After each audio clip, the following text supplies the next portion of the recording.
అమ్మా అదేంటమ్మా? Kidney hospital అమ్మా, మనకోసమే అది. కిడ్నీ హాస్పిటల్ అంటే ఏంటమ్మా? మన ప్రాంతంలో నీరు కలుషితమైపోయిందమ్మా. ఆ నీరు తప్ప మనకు మంచినీరు దొరకదు. దాన్ని తాగితే మనకు కిడ్నీలు పాడైపోయి జబ్బులొస్తాయి. మీ తాతగారికి కూడా ఇదే జబ్బొచ్చింది. దశాబ్దాలుగా ఇదే పరిస్థితి.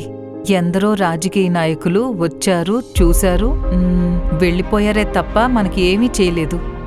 అమ్మా నాకు కూడా ఈ జబ్బు వస్తుందా అమ్మా? లేదమ్మా, నీకు హాస్పిటల్కు వెళ్లాల్సిన అవసరమే లేదు. మన కోసం జగనన్న సురక్షితమైన నీటిని కూడా పంపించే ఏర్పాటు చేశారు. YSR Sujaladhara project, YSR super speciality hospital and kidney research సెంటర్లతో కిడ్నీ వ్యాధుల సమస్యకి శాశ్వత పరిష్కారం చూపిన జగనన్న. మా నమ్మకం నువ్వే జగన్. నమ్మకం నువ్వే జగన్.